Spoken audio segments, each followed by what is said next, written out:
Buenas tardes, mi nombre es Lucía Pérez Castilla, soy psicóloga en el CEAPAT y tengo la suerte de estar en esta mesa que hemos preparado con mucha ilusión y en la que contamos con dos ponentes. Tengo a mi lado a Carlos González, que va a hacer la segunda intervención en la mesa, y tenemos en línea a Ana Matamala. Y disculpen que vayamos con un poquito de retraso, pero además Ana me comentaba que tenía que acabar necesariamente a las 6, con lo cual vamos a ver cómo nos organizamos para el turno de preguntas, sobre todo. El título de esta mesa es Avances en accesibilidad cognitiva en la investigación y desarrollo de productos tecnológicos en medios audiovisuales. Y quisiera dar comienzo a esta pequeña introducción compartiendo una buena noticia, y es que en marzo de este año se ha incluido en la legislación española por primera vez la referencia a la accesibilidad cognitiva como parte de la accesibilidad universal. Esto supone un gran avance, un hito, también un reto. ¿Por qué un reto? Pues porque implica que en múltiples ámbitos tiene que ir haciéndose una realidad la consideración de la accesibilidad cognitiva. Y uno de los campos importantísimos en nuestra sociedad, en el contexto en el que todos estamos, son los medios audiovisuales. Sabemos que los medios audiovisuales, pues desde el siglo pasado, han ido experimentando continuos cambios, crecimiento, y que tanto la aparición de la televisión, del cine y más recientemente Internet y todo lo que implica las posibilidades de interacción, por ejemplo, con productos tecnológicos como son los videojuegos, han traído grandes cambios a nuestra vida. En esta mesa vamos a abordar sobre todo dos temas. El primero de ellos, del que va a hablar Ana Matamala, es la aplicación de un instrumento importantísimo en la accesibilidad cognitiva, que es la lectura fácil, pero justamente la lectura fácil aplicada a medios audiovisuales. Nos va a aportar su experiencia tanto desde el punto de vista de la investigación como del desarrollo de productos tecnológicos en este ámbito. Y, en segundo lugar, Carlos González nos va a hablar de la importancia que tienen aspectos que ya se venían considerando en el diseño de videojuegos, como es la jugabilidad, y qué relación tiene la jugabilidad con la accesibilidad cognitiva. Y, muchos temas que tocamos los psicólogos y cómo aplicar principios de la psicología para que precisamente jugar a videojuegos sea una experiencia gratificante, atractiva y que la persona usuaria tenga experiencia de éxito, que precisamente de eso se trata.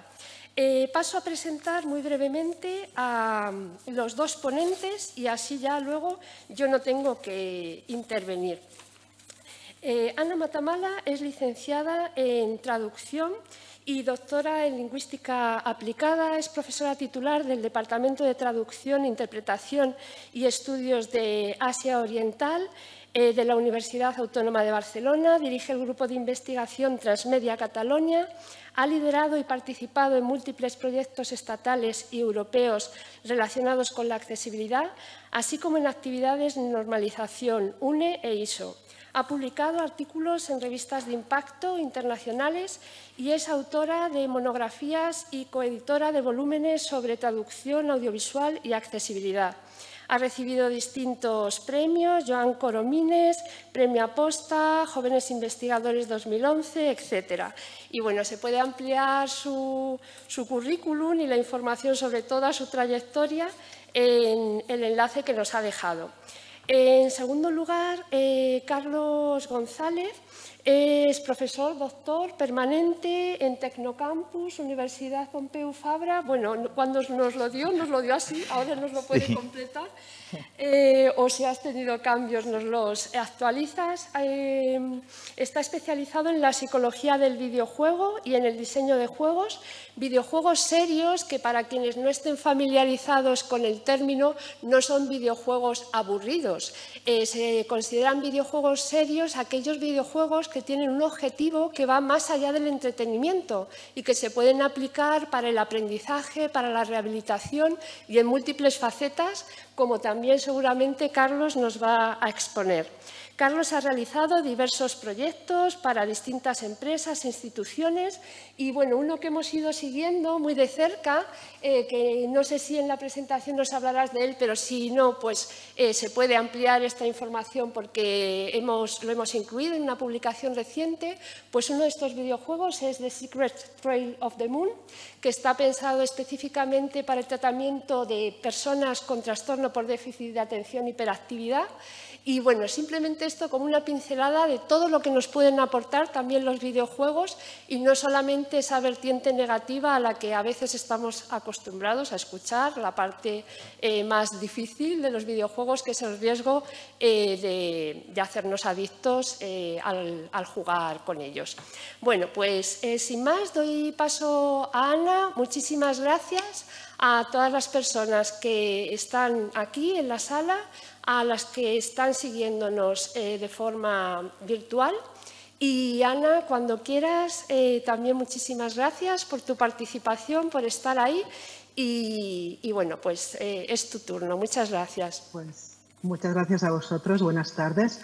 ¿Me confirmáis que se me oye bien y se ve la pantalla compartida, por favor?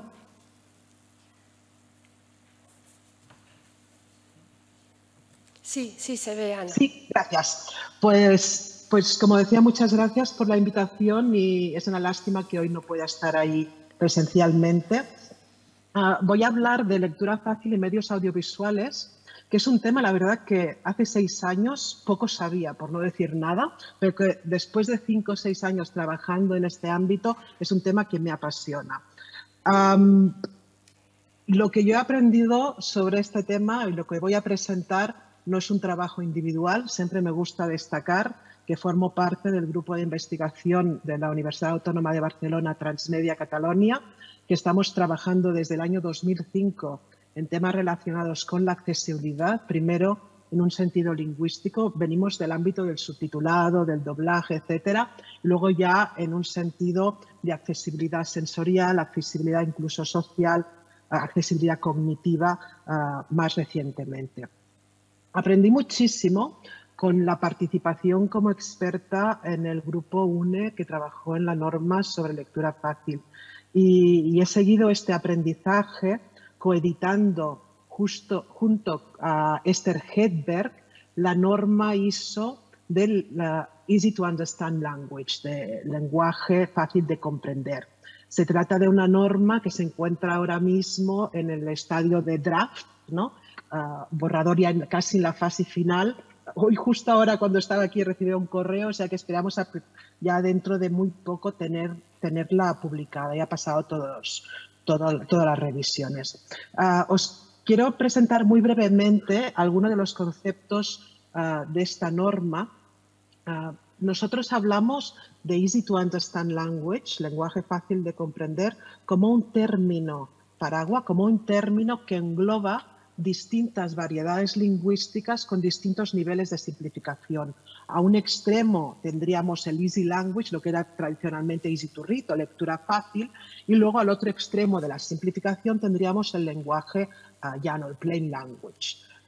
Seguimos en este sentido el modelo de Christiane Mas. Hay puntos de vista distintos, hay expertos que lo ven de modo distinto. Esto es como lo hemos contextualizado, como lo hemos conceptualizado en esta norma. En esta norma también hablamos de necesidades de usuario. No adoptamos un enfoque médico, esto es para las personas con esta discapacidad, sino que esto es para las personas que tienen esta necesidad en un determinado momento. Y esta necesidad puede venir marcada por una discapacidad, pero también, como decía Joana, ¿no?, por otras situaciones, una situación de estrés, etcétera. Ha sido un trabajo arduo ponernos de acuerdo para que sea una norma internacional. Teníamos expertos de no solo Europa, sino también de países asiáticos, de países americanos. Entonces, es una norma internacional independiente de las lenguas y ahí hay cierta complicación, obviamente. Por tanto, se queda a un nivel más general. Una novedad quizás es que no solo nos centramos en el texto escrito, sino que abordamos también la necesidad de ofrecer contenidos multimodales y tenemos en cuenta los procesos de creación, de adaptación o traducción, según la terminología que cada uno use, y de evaluación o de validación, una vez más, según la terminología. Entonces, el hecho de trabajar en esta norma me ha permitido conocer, ¿no?, distintos enfoques sobre el tema de la lectura fácil. Pero sin duda el proyecto que me ha servido para aprender muchísimo es EASIT. EASIT es un proyecto que lideré del 2018 al 2021. Casi me da apuro presentarlo porque la prevención de esto. Y bueno, espero que haya alguien en el público que no lo conozca y sea útil esta presentación. EASIT es un proyecto que financió la Comisión Europea mediante el programa Erasmus+.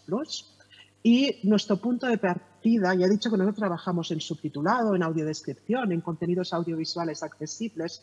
Nuestro punto de partida es, ¿podríamos crear contenidos audiovisuales fáciles de comprender o podemos adaptar estos contenidos audiovisuales para que sean más fáciles de comprender? ¿O podríamos crear incluso servicios de accesibilidad fáciles en el ámbito audiovisual aplicando algunos conceptos de lectura fácil? Es decir, podemos mezclar lectura fácil con todo esto que ya estamos haciendo nosotros de subtitulado, audiodescripción, etcétera. Entonces, voy a explicarlo muy brevemente. Lo que hicimos primero, y evidentemente eso es un trabajo con muchos socios que estuvimos colaborando durante 3 años, hicimos una encuesta en el año 2018 para ver la situación de lectura fácil en distintos países europeos. Hablamos con expertos del ámbito de la accesibilidad audiovisual, de subtitulado, audiodescripción, etcétera, y expertos en lectura fácil para ver cómo podríamos combinar estos aspectos. Luego, al tratarse de un proyecto educativo, lo que hicimos es identificar qué habilidades debería tener este experto, si queremos desarrollar esta propuesta, este experto en subtitulado fácil, en audiodescripción fácil, en noticias fáciles, que fueron los 3 ámbitos que abordamos debido a los conocimientos del consorcio. A continuación, una vez definidas estas habilidades, definimos cómo se podrían formar a estas personas, definimos un currículum, tanto universitario como de MOOC, y a continuación creamos materiales docentes que hemos puesto a disposición de todos vosotros en una plataforma de acceso libre. También hablamos de certificación, etcétera. En 15 minutos no se puede resumir todo el proyecto. Sí voy a presentar 3 aspectos, centrándome en el ámbito audiovisual. En la encuesta que distribuimos en varios países europeos, en este caso, vimos que en el sector audiovisual faltaban expertos, que había muy pocas referencias al formato audiovisual fácil, solo un 13% de los participantes hacían referencia a ello, y que se recibía poca formación en ese ámbito, obviamente porque es un ámbito muy novedoso. Cuando hablamos con los expertos, cuando hicimos estos grupos focales, grupos de discusión, en los que combinábamos subtituladores con expertos en lectura fácil, audiodescriptores con expertos en lectura fácil e incluso periodistas, ¿no? Cuando hablamos con todos estos expertos, vimos un interés en estos servicios fáciles, pero también varios retos. En el subtitulado fácil se plantearon cuestiones como cómo podemos mantener la sincronía y cómo podemos hacer estos subtítulos fáciles, ¿no? Cómo combinamos las normas de subtitulado estándar con lo que sería la lectura fácil. Quizás hay algunos géneros que serían más fáciles, ¿no? más adecuados. Cuando hablamos, retomaré esto más tarde con algunos ejemplos. Cuando hablamos con audiodescriptores, nos dijeron que de hecho estábamos hablando de destinatarios distintos, que no es lo mismo las personas con dificultades de comprensión que las personas que no pueden ver el contenido audiovisual. Y esto es cierto. Pero luego al hablar también nos dimos cuenta de que a lo mejor hay algún tipo de audiodescripción que podría tener utilidad más allá de lo que estamos haciendo actualmente. E incluso cuando hablaban, ambos decían, nosotros creamos textos fáciles, ¿no? El problema probablemente es que estos textos fáciles se incluyen en unos contenidos, en unos diálogos que quizás no son fáciles. Ahí hay muchos retos. Y cuando hablamos con periodistas, sin duda dijeron que sí, que había necesidad de noticias fáciles, priorizaban ofrecerlas en la red, que fueran cortas, con imágenes adecuadas, no imágenes de relleno. Y ahí, sin duda, bueno, salieron muchas ideas que han dado pie o pueden dar pie a investigaciones. El resultado estrella, y ahí sí que quiero mencionarlo, es una plataforma, la plataforma ISIT, que encontraréis en el enlace transmediacatalonia.uab.cat/ISIT, E-A-S-I-T. He preparado 2 capturas de pantalla. Básicamente, en esta plataforma, que de momento tenemos en inglés, podéis acceder, tenéis una parte de Read Me First que te explica cómo funciona, pero luego hay distintas unidades, desde una unidad más general de accesibilidad a los medios hasta una unidad específica de lenguaje fácil de comprender, las 3 unidades relacionadas con estos 3 ámbitos, ¿no? Subtitulado, audiodescripción y periodismo, y luego una unidad relacionada con la profesión. Entonces, cuando podáis entráis aquí, veréis que cada unidad tiene distintos elementos y cada elemento tiene distintos materiales docentes. Fundamentalmente son vídeos subtitulados. La mayoría también tienen subtítulos en español. Los que nos faltan los estamos subiendo justo ahora porque hemos terminado los que nos faltaban. Tenéis transcripciones y luego hay incluso cuestionarios, referencias, etcétera. Esta plataforma tiene 2 enfoques, es decir, por un lado puede ser cualquier persona que se quiera formar, pues lo va siguiendo de modo autónomo, o incluso para docentes que quieran usar algunos de estos materiales en sus clases. Por lo tanto, os invito a conocer esta plataforma. Preparando estos materiales, hablando con compañeros, nos dimos cuenta de que sí hay experiencias, sí hay interés, ¿no?, en generar contenidos audiovisuales fáciles. Hemos visto, y ahí el libro, no sé si lo conocéis, el libro de, estoy mirando así porque lo tengo aquí arriba, hay un libro que es el Handbook of Easy Languages in Europe, editado por Lindholm y Van Halo, o Van Halo, siempre digo el nombre al revés, que explica el uso de Easy Languages, de lectura fácil, en todos los países, en muchos países europeos. Pues leyendo este libro te das cuenta de que en Finlandia y en Suecia tienen noticias fáciles en la televisión pública, también en lenguaje llano o lenguaje claro lo tienen en Austria, por ejemplo. Hay cadenas de televisión que lo que tienen es noticias en la red, en Leichtesprache, en lectura fácil, que se pueden leer en voz alta. Y hay varias experiencias, ¿no?, a nivel europeo, en España también, pero yo quería destacar estas. También aprendimos, hablando con expertos, que hubo experiencias en Madrid de audio fáciles. Y ahí, si alguien tiene más información, estaré encantada de hablar con vosotros, ¿no? Javier Jiménez Dorado de Apten, tenemos una entrevista en el proyecto ISIT en la que nos explica cómo, creo que era en el Teatro Real de Madrid, había como una narración, como una explicación, como una audiodescripción casi, pero no para explicar solo lo que se ve, sino que para las personas con dificultad de comprensión pudieran seguir el argumento de aquella obra. Y luego ya lo que descubrí, en Argentina tienen literalmente lo que llaman audiodescripción para intelectuales. Y sigue más o menos este enfoque, pero no está muy normalizado. Es decir, no sabemos exactamente qué es lo que tiene que incluir esta audiodescripción para intelectuales. También vi, buscando, ¿no?, en los medios, en contenidos audiovisuales, qué otras experiencias había. Por ejemplo, en el Festival de Eurovisión, no el último, sino el anterior, se ofreció una simplificación simultánea, una interpretación. Es decir, al mismo tiempo que se iban mostrando las imágenes, había un grupo de expertos que iban explicando de una forma clara y fácil aquello que estaba pasando en pantalla. Y en Alemania también hablan de este concepto de clarifiers, ¿no? De como unos intérpretes que lo que hacen es simplificar el contenido y explicar. Por lo tanto, de modo oral sí que tenemos algunas experiencias.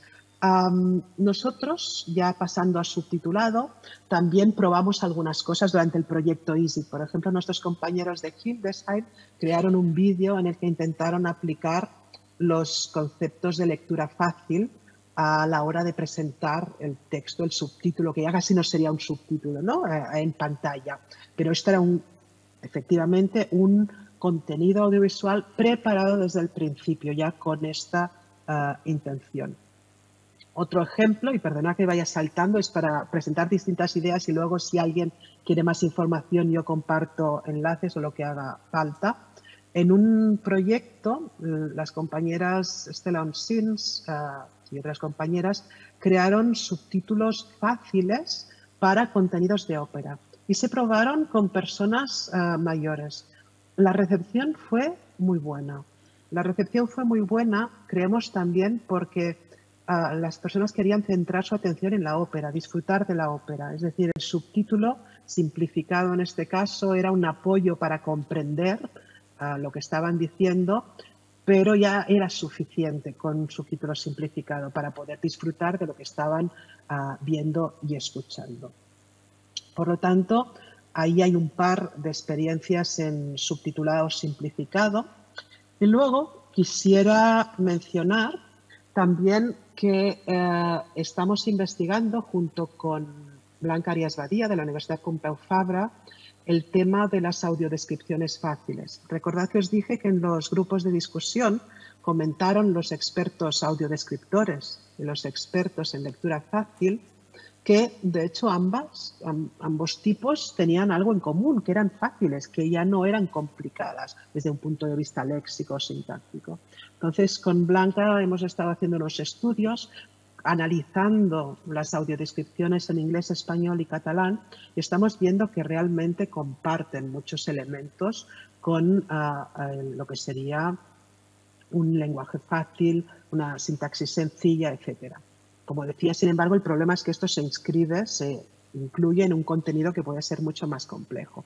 A raíz de todo esto, lo que ahora yo estoy investigando, y no puedo aportar más porque estamos en ello, he publicado un artículo sobre lectura fácil en audiovisual, pero el concepto en el que estamos trabajando es este de audio fáciles. Es decir, cómo deberían ser estos audios para facilitar el acceso a contenidos audiovisuales. Y esto lo estamos haciendo con 2 tesis doctorales que estoy dirigiendo en la Autónoma. Yo espero que en 3 años os podamos aportar información sobre este aspecto. Creo que me aconsejasteis entre 15 y 20 minutos. Llevo 17, por lo tanto, pasaré a las conclusiones. Yo creo que lo que me gustaría destacar de esta presentación o la idea con la que me gustaría terminar es que tenemos que seguir investigando, tenemos que seguir ofreciendo contenidos en lectura fácil, en textos escritos, pero estamos en un mundo audiovisual. Por lo tanto, creo que es muy interesante abordar cómo podemos hacer que estos contenidos audiovisuales sean fáciles. El compañero que viene a continuación trabaja con videojuegos. En mi grupo tenemos a Carme Mangirón, que ahora precisamente está dirigiendo una tesis sobre cómo hacer estos videojuegos más fáciles, ¿no? Porque es lo que quieren los jóvenes. El día a día es redes sociales, contenidos audiovisuales, plataformas, etcétera. ¿Cómo garantizar este acceso para todo? Para mí es fundamental pasar a este concepto de multimodalidad, por lo tanto no hablamos solo de textos escritos, sino que ofrecemos los contenidos en distintas modalidades para que cada uno pueda seleccionar aquello que necesite o que le apetezca en un determinado momento. Personalización, es decir, que yo pueda personalizar aquel contenido como lo quiero. Y que no sea solo el contenido que sea accesible, sino que para el acceso o la interacción también sea accesible. Nos queda mucho que hacer y en la universidad nos queda mucho que investigar. Por lo tanto, yo aquí quisiera concluir mi charla. En pantalla un texto no fácil para nada que incluye todas las referencias a los proyectos y mi contacto por si alguien tiene cualquier pregunta o quiere colaborar en algún sentido. anna.matamala@uab.cat. Muchas gracias.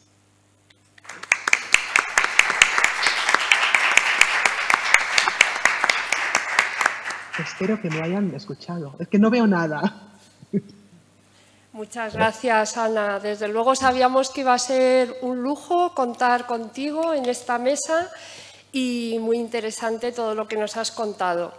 Con el permiso de Carlos, como decíamos que así ya pues puedes continuar con tu tiempo y tu ritmo para otras actividades, pues vamos a dar lugar a un turno de preguntas para ti. Luego, cuando ya haga la intervención Carlos, pues irán las preguntas para él.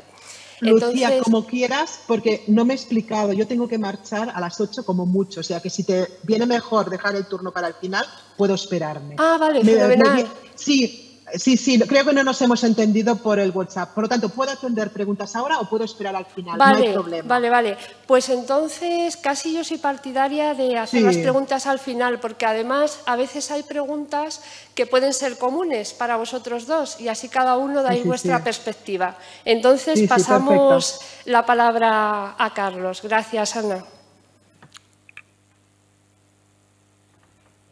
Buenas. No sé si estoy... Ahora sí, vale. Bueno, pues primero de todo, muchas gracias por invitarme. Bueno, la confusión sobre dónde estoy es habitual porque no paro y estoy cambiando de un lado a otro todo el rato. Ahora vais a ver con algunos proyectos.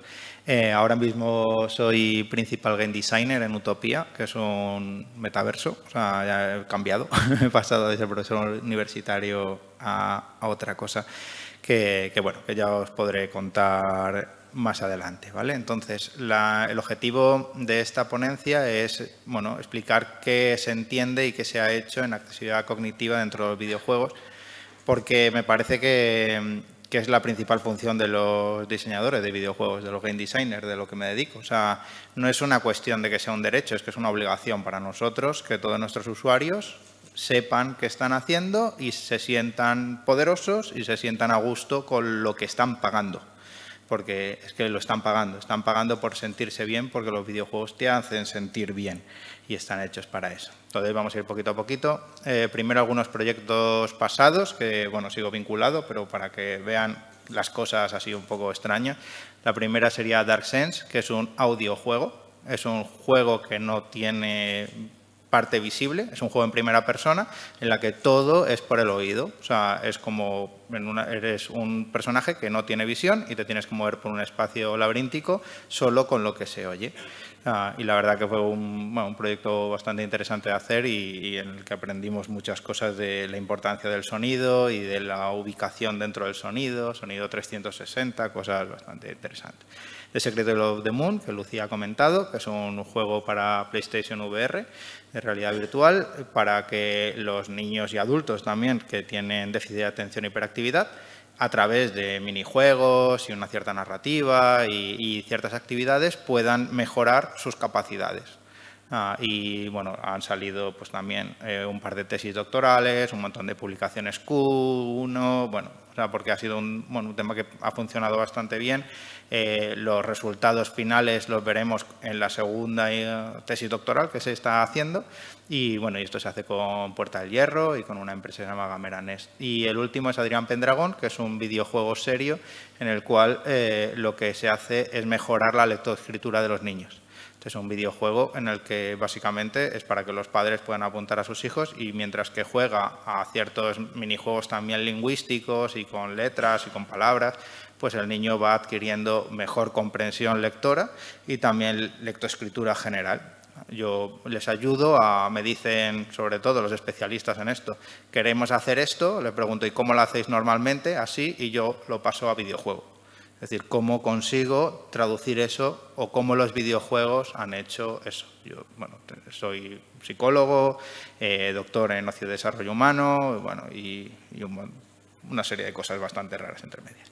Ahora estoy ahí en Utopía, hacemos pues metaversos, o sea, metaversos que van desde lo que hace Oxfam en la India a Chopraverse, que es de Deepak Chopra, o sea, un metaverso solo para él que ha hecho y bueno, y vamos sacando cada vez más y más y más cosas para empresas y todo lo demás. Pero siempre a mí me reclutaron por eso, porque la base es el usuario y nosotros construimos en torno al usuario. ¿Qué usuario? El que entre. Y eso es muy importante. O sea, no hacemos cosas para nuestro usuario, sino nosotros y los videojuegos lo que hacen es que todo el mundo que quiera pueda. Entonces, por eso nos parece que, bueno, que lo estuvimos hablando también con Lucía, de que la accesibilidad cognitiva ha sido un hecho en los videojuegos durante mucho tiempo, porque cualquier persona que pudiera jugar debía poder jugar. Y eso parece una cosa un poco rara, pero nosotros lo llamamos jugabilidad. Es decir, jugabilidad es que te hace entrar, te hace sentir súper bien y te hace decir, ¡guau! ¿Cómo mola esto? ¿Cómo mola esto? A ti que tienes unas habilidades, a ti que tienes otra, porque para nosotros no es que hay unas personas con más habilidad o menos habilidad, son estilos de juego distintos. Juegan de forma distinta y nuestro juego tiene que poderlos abarcar a todos, porque son iguales. Y hay estilos de juego, pues por ejemplo, cuando estábamos con déficit de atención fue muy curioso porque en los minijuegos que era de atención partida, los niños con déficit de atención eran muchísimo mejores que el resto de la población. O sea, es que es realmente diversidad funcional porque tienen cosas que no son tan buenos y cosas que son mejores. Y siempre es así, es una ley de compensación muy interesante que hay. ¿En qué se basa el diseño de videojuegos? El diseño de videojuegos se basa en la curva. Esta curva es la teoría del flujo, la teoría del flujo de Csikszentmihalyi, y básicamente lo que dice es que nosotros disfrutamos de las cosas cuando hay una relación entre el reto y nuestras habilidades. Entonces, nosotros nos metemos en el flujo de una actividad en el momento en el que se nos exige un poquito más de lo que somos capaces de hacer. Y eso es muy importante, o sea, cuando os estéis metiendo, incluso también a nivel narrativo y todo lo demás, es ahí, es ese momento de otro más y otro más. Ahí puede estar el problema de la adicción también, ojo, que esto no quiero decir que esto sea maravilloso, pero por otro lado, también es una de las soluciones para la falta de interés en la educación. O sea, que como siempre, positivo y negativo, positivo y negativo. El reto, el problema que tenemos con el reto es ¿qué es el reto? ¿Vale? Y el reto, a nivel, esto es un poquito más técnico, pero también como esto puede quedar como documento, pues yo pensé en profundizar un poquito más. El reto es una resta entre la habilidad que pedimos a nuestro jugador, ¿vale? El poder de sus personajes, ¿vale? Y un equilibrio entre eso. Cuando nosotros tenemos una habilidad, ¿vale? Y un poder de nuestro personaje, ¿vale? Nos enfrentamos a la habilidad que nos propone el juego, ¿sí? Y el poder necesario. Es decir, yo tengo que matar a un bicho y me exige una serie de movimientos que exigen una habilidad y además que mi arma sea lo suficientemente potente para matarlo. Entonces, nosotros podemos modificar eso y mover eso para que sea accesible. Aquí a la izquierda, si lo ven, ¿vale? ¿Es su izquierda? Sí, en su izquierda, digo, no vaya a ser que esté cruzado.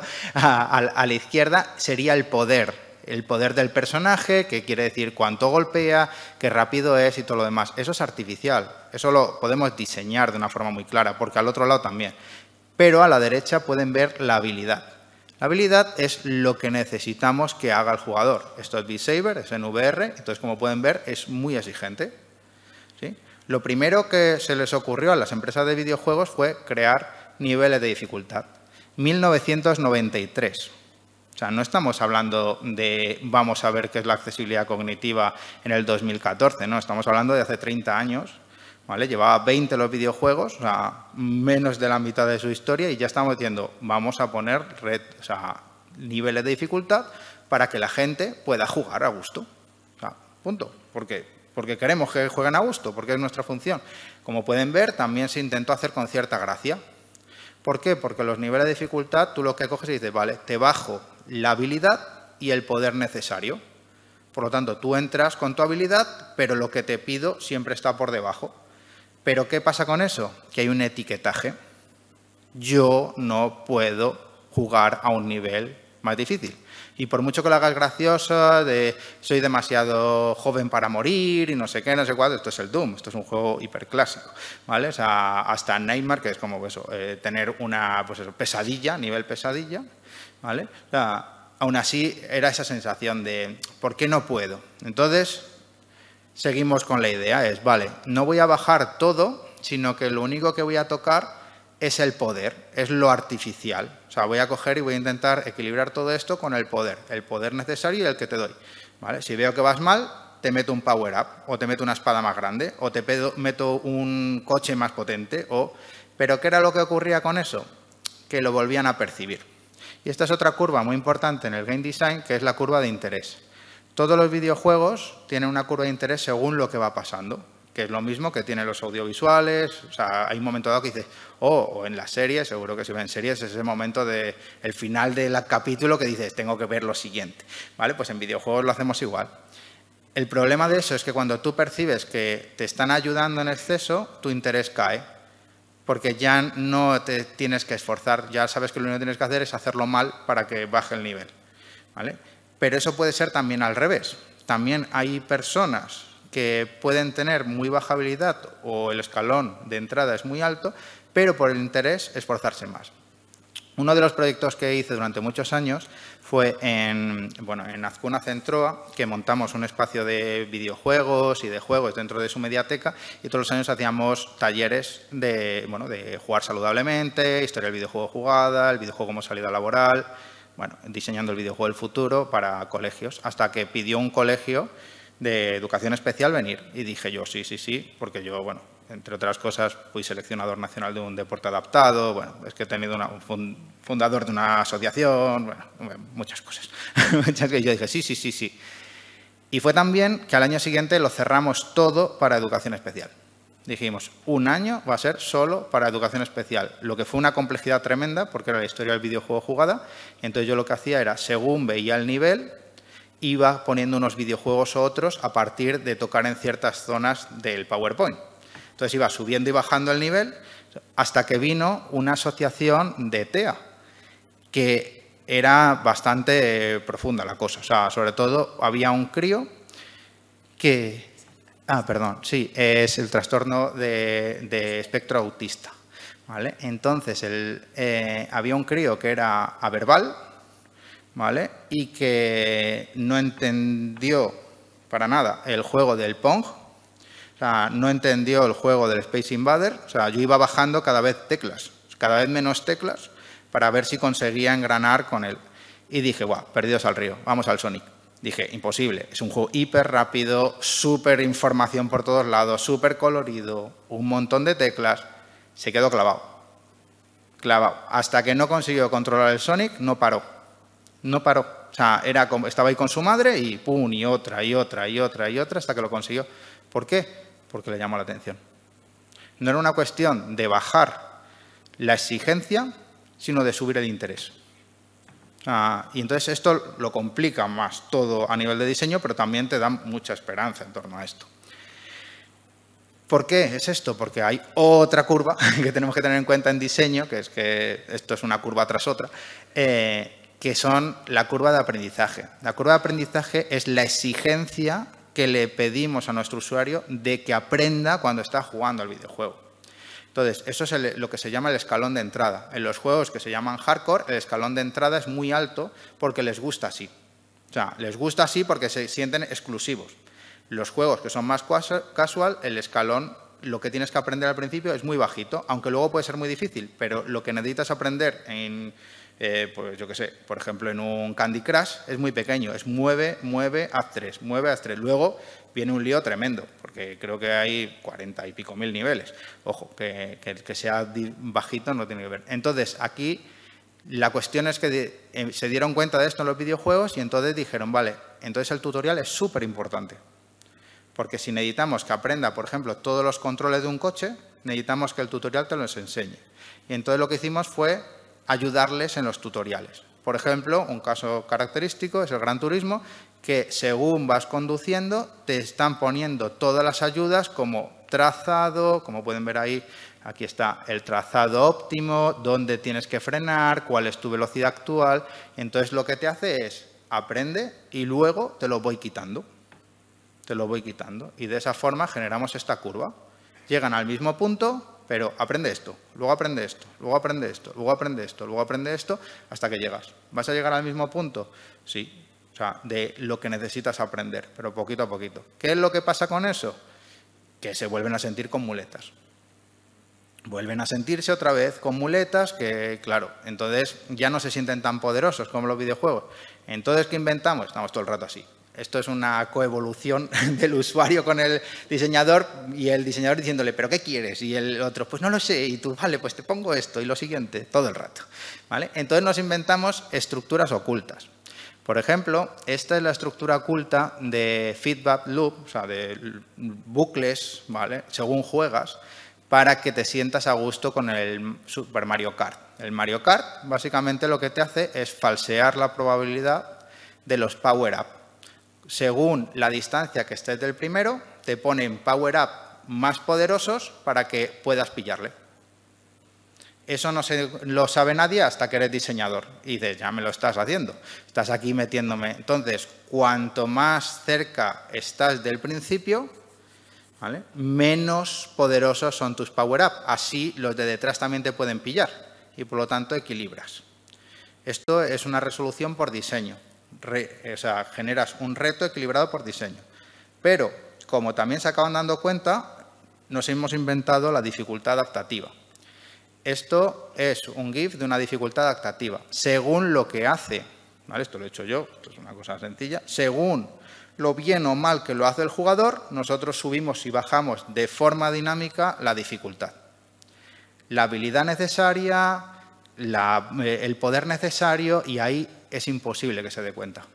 Porque vamos subiendo y bajándolo poquito a poquito, y entonces si en un momento dado engrana, porque eso pasa mucho, que de repente entiende de qué va el juego y hace un subidón de habilidad, esto va a ponerlo más difícil. ¿Que vuelve a bajar? Lo vuelve a hacer más fácil. Y de esa forma vamos cruzando, ¿vale? ¿Se siguen dando cuenta? Nos inventamos una cosa que lleva desde el inicio de los videojuegos, que es que los trucos. ¿Por qué los trucos? Por una cuestión muy sencilla, porque los trucos empoderan. Porque estás venciendo al sistema y le estás haciendo trampas. O sea, te estoy dando el modo Dios superpoderoso, te estoy dando todo el dinero que quieras, te estoy dando la superarma y tú te sientes súper listo. Esto lo ha filtrado el desarrollador. Esto lo ha programado el programador. No está ahí por suerte. Nadie hace todos estos movimientos para encontrar este truco. Eso lo hacemos a posta. Pero claro, el otro dice, qué listo soy. Y eso es para nosotros la accesibilidad cognitiva. Cuando cualquier persona se siente lista, se siente poderosa y dice, buah, creía que no, pero sí, lo he conseguido. Y mientras todos los diseñadores hemos dicho, bueno, al fin sabemos lo que quiere. O sea, ¿qué es lo que pasa con esto? Que también podemos utilizar nuestras estructuras para conseguir otras cosas. Por ejemplo, esto es una curva para romper esta experiencia de flujo. ¿Y por qué hacemos esto? Por una cuestión muy sencilla. Esto, por ejemplo, nosotros lo hacemos con los niños con déficit de atención y hiperactividad. Les metemos en situaciones de frustración y de aburrimiento para que abran su resistencia a esas emociones.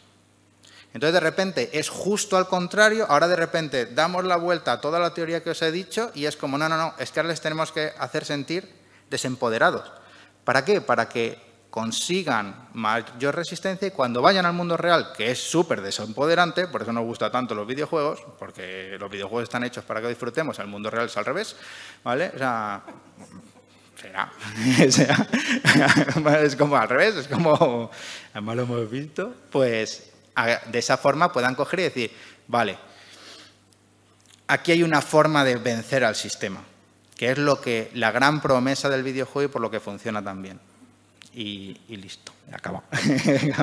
Muchas gracias.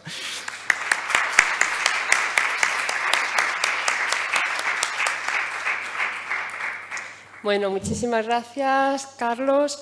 Y yo, bueno, iba pensando cosas, hablando de motivación y de la motivación que hay que intentar generar en el jugador potencial y que eso hay que tenerlo en cuenta desde el diseño de videojuegos. Yo estaba pensando, desde luego a Carlos motivación no le falta porque nos has dado una pincelada de todas las cosas en las que has estado metido y en las que estás ahora y bueno, eres un ejemplo. En lo que no estoy de acuerdo es en que no disfrutemos en el mundo real, porque yo desde luego he disfrutado muchísimo con la presentación y aquí estás, en real. Y bueno, pues con esto vamos a dar paso a preguntas, a ver si hay preguntas en el público y si no hay preguntas, yo tengo aquí unas cuantas para lanzaros tanto a ti, Carlos, como a Ana. Pero primero, por favor, las personas que están aquí en la sala, a ver si tienen alguna pregunta.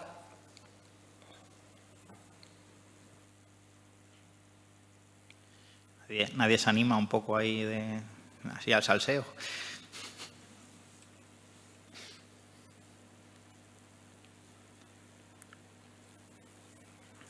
Bueno, pues venga, yo me lanzo. Yo quiero preguntaros a los dos, Ana y Carlos, que los dos os movéis pues, en el mundo académico, tanto en la parte de investigación como en la formación a futuros profesionales.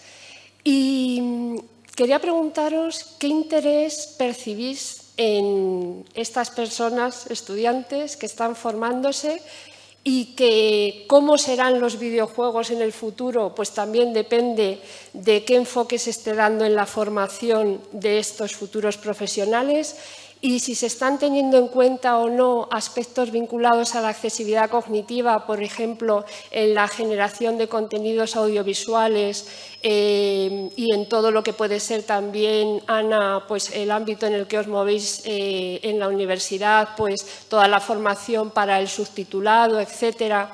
¿Qué interés veis en los estudiantes y también cómo se están incorporando estos aspectos en los planes de estudio?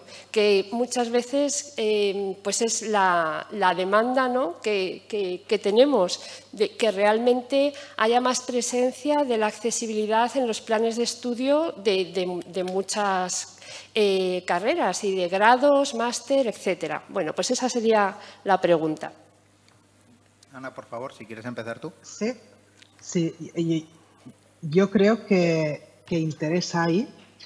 Nosotros ofrecemos en la Autónoma un máster de traducción audiovisual desde hace más de 20 años ya, o 20 años casi.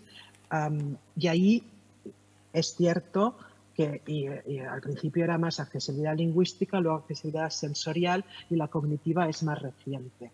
Por lo tanto, todavía no tiene una presencia enorme. Para solventar esto, lo que ofrecimos ya desde el año pasado, también en la Autónoma, es un curso de especialización en lenguaje fácil de comprender, Easy to Understand Language.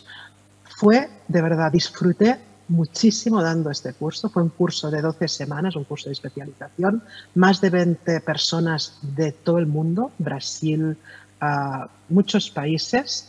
Aprendí casi más de lo que yo pude enseñar en este curso, que es, bueno, esto es lo que es interesante de poder dar clases. Y ahí abordamos todo el tema de accesibilidad cognitiva y lenguaje fácil. Y luego tuvimos a expertos en lectura fácil, de español y catalán, de inglés, para la parte más práctica. Yo diría, respondiendo a tu pregunta, que vamos avanzando en este sentido. Y quizás lo que me gustaría comentar es que el día 1 de enero empezamos un proyecto Erasmus+. A ver, no está firmado el Grant Agreement, el convenio no está firmado, pero está concedido, por lo tanto yo creo que puedo explicarlo. Comenzamos un proyecto el día 1 de enero liderado por EDF, European Disability Forum, en el que la Autónoma participamos, cuyo objetivo es ver cómo la accesibilidad y el diseño para todos están incluidos en programas de grado y máster de distintas universidades europeas y, una vez hecho este panorama, ver cómo se podría incluir. En este sentido, yo creo que tenemos en España un nuevo Real Decreto que uno de los ejes que obliga a incluir en todos los programas de grado y de máster es el de la accesibilidad, está ahí. Por lo tanto, yo creo que esto tiene que ir necesariamente a mejor. Soy optimista en este sentido. Gracias, Ana. Carlos. Pues bueno, yo es que la verdad que como soy muy activista de esto, en el primer grado que se hizo de videojuegos, que fue aquí en UTAD, me contrataron para hacer la psicología del videojugador y todos los temas acababan con diversidad funcional, todos. O sea, desde 2009 hasta el año pasado, la asignatura principal de primero, que es psicología, siempre iba y además el examen más habitual era que tenían que elegir 4 videojuegos para un colegio de educación especial, con niñas, con síndrome de Down, con un CI de tanto, con una edad de tanto, para que tuvieran que calcular y a partir de los juegos que conocían, elegir y por qué. Porque los elegían, entonces tenían que ver, pues eso, de cuál tendría que ser pues su edad psicológica y sí, y también todo lo que tiene que ver con accesibilidad dentro de los cursos que doy de que es más de game design, todo esto va dentro. Más que nada porque lo primero es que les encanta, les abre a ver cosas que ni creían cuando les empiezas a hablar, pues eso, pues autismo, pero vamos también pues enfermedades musculares, tercera edad, no sé qué, o sea, les abre y es muy importante como diseñadores esa mirada de, vale, yo no soy el centro del universo, o sea, yo soy una piececita y tengo que saber. Entonces, sí, y sobre todo es que la recepción es muy buena porque todos tienen algún contacto con algo o les interesa o les llama porque es que es un tema interesante para esta generación más, yo creo. O sea, están más sensibilizados. Si me permitís un comentario muy breve, yo creo que lo que tenemos que conseguir es precisamente esto, lo que comentabas ahora. Tener programas, tener proyectos en los que la accesibilidad sea un elemento. Es decir, sobre cualquier tema, da igual, cualquier grado, tiene que haber este componente. Para mí esto es fundamental. Bueno, ya para acabar, si os parece, a no ser que haya alguna pregunta que surja en este momento, bueno, pues os lanzo también otra pregunta, sobre todo desde vuestra experiencia, tanto en la parte de investigación como en la de desarrollo de productos tecnológicos en medios audiovisuales. ¿Qué importancia tiene el trabajo interdisciplinar, transdisciplinar dentro de los equipos? Ana y Carlos. Venga, Carlos, ¿empiezas tú ahora?